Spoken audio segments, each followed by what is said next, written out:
Messieurs, dames, aujourd'hui on va parler de figurines Dragon Ball. Alors pour commencer, on va aller sur le site officiel Dragon Ball avec une traduction automatique en français quelque peu particulière qui nous fait doucement glousser pour ne pas changer.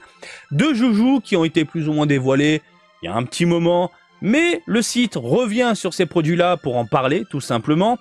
Et on va terminer la vidéo avec la Real McCoy X de Goku et Vegeta sur l'espèce de mecha, hein, qui ressemble à une espèce d'autruche, je sais pas quoi, autruche mecha, de l'espace.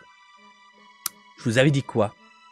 Dans les 17 000 yens, vous m'avez repris dans les commentaires, vous m'avez mis un slash kick accompagné d'un coup de coude dans la nuque. Mais Marty, réveille-toi, on parle de Mega House. Bah oui, Mega House. Oui, mais Marty, toi t'as les prix des années il y a 10 ans en arrière. Je l'avoue. Je l'avoue. Mega House, ça fait des années que j'achète pas parce que il n'y a pas de produit Dragon Ball. Mega House continue d'éditer, de sortir, de distribuer des figurines de différentes licences, mais Dragon Ball, je l'avoue, ça fait un petit moment, il n'y a rien, et puis moi, j'achète rien. Donc évidemment, je suis à l'ouest. Je suis coupable. Je lève là-bas, désolé. Et vous m'avez repris en disant, Marty, mais tu rêves 17 000 yens. Ça sera beaucoup plus cher. 17 000 yens et je suis loin du compte. Ce sera mon titre, ça, tiens. Je suis loin du compte. C'est pas 17 000 yens, j'ai vu le prix, j'ai fait, mais non. Non. Non. Non. Bref, salut à toutes et à tous, Marty Japan, on va passer au gros plan, ma gueule, allez, c'est parti. Nouvelle figurine Blood of Science bientôt disponible chez Crane Game. Alors, Crane Game, Game Center, Jeu de grue, UFO Catcher, les pinces. Tu chopes la figurine, tu jettes, tu fais tomber dans le trou, t'as gagné. Nouvelle figurine Blood of Science disponible chez Crane Game. Il s'agit du Gohan Beast en train de faire la marque Sampo sans mes doigts. Sans mes doigts. Et voilà. Elle a l'air propre. Gohan Beast du film à succès Dragon Ball Super Super Hero fait ses débuts dans la série Blood of Science. Ne manquez pas votre chance d'obtenir cette figurine exclusive au jeu de grue. C'est tout? C'est tout? Y a pas d'autre... Putain. Bon, bah j'aurais dû vérifier avant. Je pensais avoir un petit descriptif genre elle est incroyable, elle est magnifique, elle est phénoménale. Non, bah que dalle. Allez hop, après avoir été élu numéro 1 dans la catégorie SH Figures Dragon Ball, une version Revival de Super Saiyan God, Super Saiyan Vegeta, super. Putain mais, super. Oh mais c'est super tout ça. Arrive sur la boutique en ligne, Tamashi. Allez, on va lire tout ça.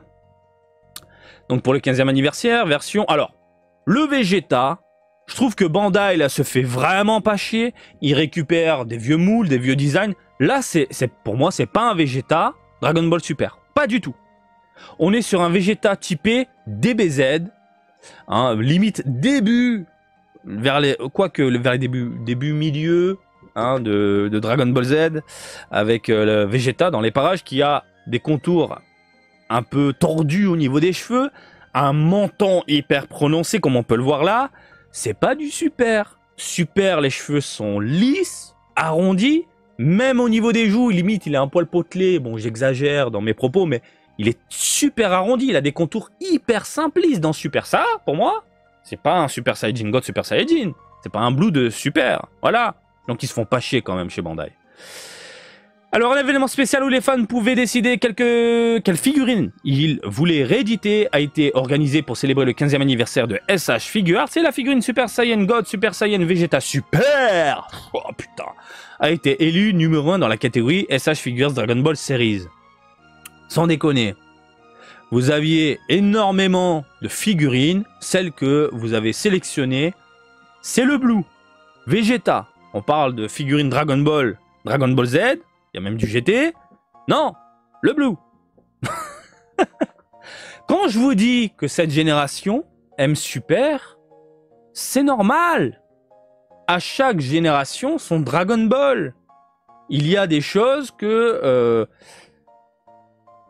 quand tu grandis avec une série, et actuellement je parle de la jeune génération, et puis les adolescents, et puis même aujourd'hui les adultes, hein, j'imagine qu'ils adorent Super par rapport à ce qui se faisait à l'époque, j'imagine qu'il y en a, puisque vous avez sélectionné le Blue. Il y a des générations qui, par exemple, quand je parle avec des Japonais, n'aimaient pas beaucoup Dragon Ball Z, et qui préféraient Dragon Ball. En disant, on a perdu l'esprit Dragon Ball. Et quand tu regardes Dragon Ball, je te parle des débuts de l'aventure, hein, Dragon Ball, avec des yeux d'adulte, et que tu arrives dans toute la partie Z avec les Super Saiyans, il y a quand même une sacrée transition entre les deux. le début de Dragon Ball, c'est de l'aventure, c'est le kung-fu, c'est de l'humour, beaucoup d'humour, mais surtout, on voit bien les mouvements pendant les combats, etc.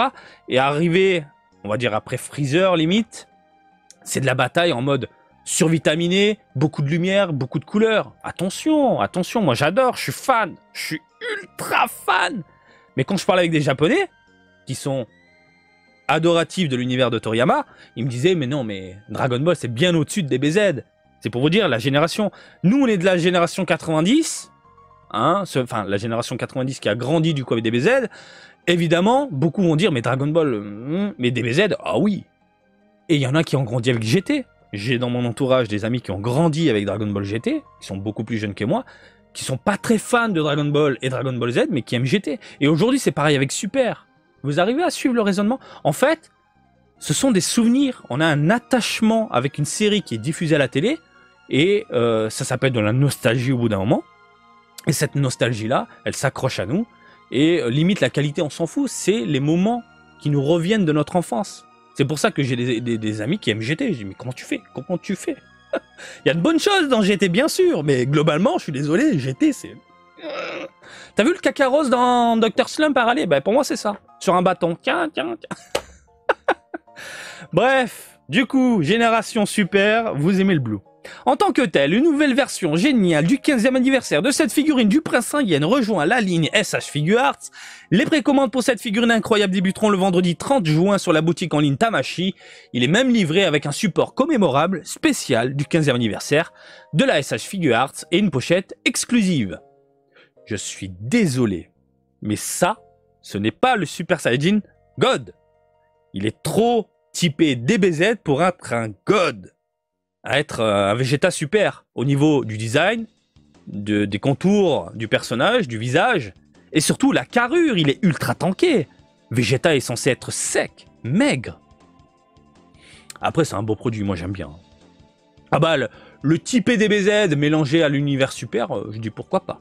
Super Saiyan God, Super Saiyan Vegeta est également livré avec des pièces interchangeables qui vous permettent de recréer son impressionnante transformation Super Saiyan God. Bon, il est vénère, il a des muscles à foison, il est beau, il croise les bras, on voit le support, c'est sympathique.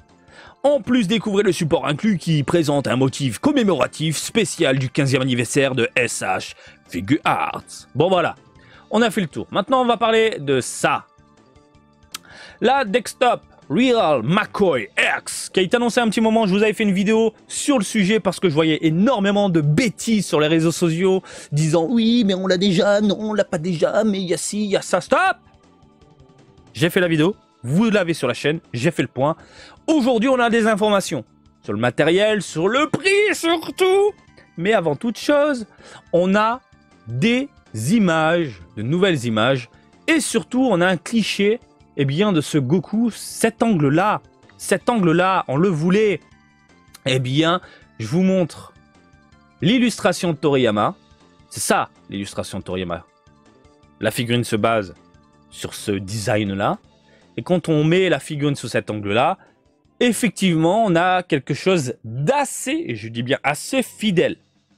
Il y a des petits défauts. Par exemple, le Gohan, il aurait dû être un peu plus haut. Mais bon, globalement, ça reste un très bon produit. Et je comprends pourquoi le sculpteur, au final, a déformé le visage de Goku, a étiré le cou, parce qu'il a un cou de girafe, là.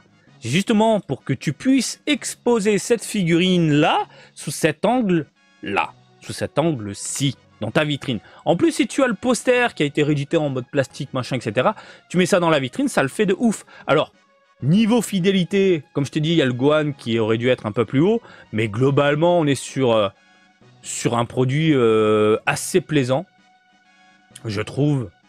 Et franchement, sous cet angle-là, on voit pas le défaut du visage déformé, on voit pas le défaut du cou allongé, c'est parfait. C'est parfait, franchement, c'est parfait. Donc, on a d'autres images. Alors là, voilà, regardez. Il a vraiment une tête de cul, là. Hein, je suis désolé. Il a une tête de cul déformée, le cou, le machin, etc. Voilà. Mais quand on le bouge, voilà. Ah, j'aime bien sous cet angle-là. Ah, j'aime bien. On a également un aperçu, hop là, du mecha. On peut voir de l'usure. On peut voir le pot complètement noir. Hein. On sent que c'est tout chaud, ça brûle.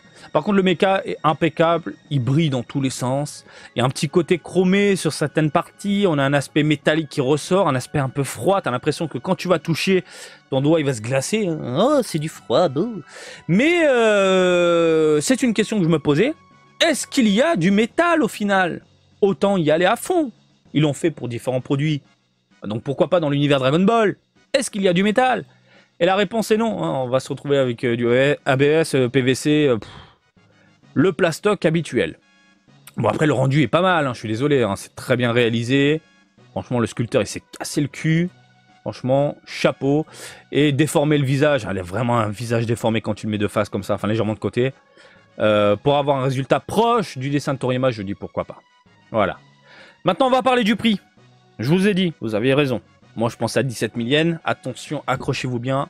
Le prix, roulement de tambour, 27 280 yens. Vous êtes nombreux à m'avoir dit, mais Marty, c'est un produit qui va tourner entre 20 et 30 000 yens. Entre. Donc j'imagine dans les 25 000 quand j'ai lu vos commentaires. Ben, on y est. Hein. Donc là, tu rajoutes les frais de port parce que c'est pas gratuit avec Bandai. Et c'est des chiens parce que quand tu commandes différents produits, ils te les envoient à part, faut à chaque fois payer le frais de port à part, ils te font pas un colis groupé, les chiens. Donc allez, j'arrondis, on va dire 28 000 yens, 280 balles, c'est mort. C'est mort. Limite, je préfère mettre 300 balles dans la Luffy qui a l'air extraordinaire, One Piece. Heureusement, je suis pas accro à One Piece comme certains. Moi, c'est Dragon Ball, mais... Bah voilà, quoi. Donc, voilà, regardez. La taille, on en parle. 20 cm. Allez, je arrondis. Pour moi, alors, c'est comme si je claquais 280 balles. Allez, 300 balles. Par rapport au coût de la vie. Vous, je tiens à le redire et à le spécifier parce que ça, c'est chiant. Les gens ne comprennent pas. Il y a un taux de change qui existe dans le monde. Hein, l'euro monte, descend. Le yen monte, descend. Et par rapport au taux de change, évidemment, le prix en euros varie selon les jours, les semaines, les mois, les années. Donc là, si je vous donne un prix en euros, j'imagine que ça doit faire dans les 190 balles. C'est tant mieux pour vous parce que vous êtes gagnant avec l'euro. Après, je pense pas que vous puissiez envoyer depuis le Japon. Mais par rapport au coût de la vie en tant que résident au Japon, c'est comme si je claquais vraiment 280 balles, 300 balles pour une figurine de 20 cm en plastique. Et ça me fait mal au cœur. 20 cm. PVC, ABS, voilà, sans surprise. Donc, assez décevant, sortie prévue en janvier 2024, précommande le 7 juillet à 13 h, l'ouverture. Donc c'est un produit qu'on verra dans les 250 balles, hein, via partout. Les vendeurs particuliers, les vendeurs professionnels, je pense que ce sera 250 balles. Il y aurait eu un petit décor, de l'herbe, quelque chose. En plus, pas juste une figurine de 20 cm. J'aurais dit, allez, 300 balles, ça les vaut. 250 balles, allez, pourquoi pas, ça les vaut. Hein. Là, je suis désolé, on a une figurine qui existe depuis des années, qui avait été annulée, qui devait faire dans les 13 cm. Ils se sont dit, allez, on va la grossir de 7 cm et on va la vendre 300 balles. Les McCoy, c'est dans les 10 000 yens, voire un peu moins, à la base. À la base, il y a 10 ans en arrière. Là, on parle de tripler le prix. Non, c'est mort. C'est mort. C'est mort, messieurs, dames. C'est mort pour moi. Alors, je veux la voir de mes yeux. Je veux vraiment la voir de mes yeux. Pour vous donner un avis. Un avis limite définitif. Mais je vais pas mettre 28 000 yens dans ça. Chose assez amusante. Ils savent que ça va se vendre. Et qu'il va y avoir des vendeurs, du coup, en mode j'en achète plusieurs pour revendre. 3 figurines par personne. Pas plus. Pas plus. Ça va foutre la merde chez certains revendeurs, je pense. Mais 3 figurines par personne. Donc voilà. Voilà. C'est dommage, hein. C'est dommage. Dans les 15 000 yens, peut-être que j'aurais succombé. Allez, 17 000, j'aurais succombé. Peut-être. Je veux l'avoir de mes yeux avant. Mais 28. C'est mort, Bandai. Tu m'as perdu. Bon, Janamba, je l'ai commandé. Janamba, je t'ai précommandé. Mais celle-là... Dommage, dommage. Bah écoutez les amis, je vous laisse tranquille. Qu'est-ce que vous en pensez, vous? Prix exagéré, prix habituel. Ouais. Je sais que vous allez craquer. Mais vous avez raison, il faut profiter de la vie. Hein, voilà, l'argent c'est fait pour être dépensé et se faire plaisir. Et là, un produit comme ça, oui, je peux comprendre. Mais ça fait quand même un petit peu mal au fion quand même. Hein, 280 balles, moi. Je peux les mettre dans autre chose. Allez les amis, je vous laisse tranquille. Comme d'habitude, je vous laisse dans les commentaires. Partagez vos impressions, vos avis. Tranquillement dans la bienveillance, le partage, le respect. De toute façon, je vous dis ça, mais vous êtes formidables vraiment dans les commentaires. Vous partagez vraiment votre passion et je vous aime, bordel de merde. Et comme d'habitude, je vous invite à me suivre sur Twitter, Facebook, Twitch et TikTok. Marty Japad. Et je vous dis à très bientôt. Allez, salut, bisous. Ciao, ciao!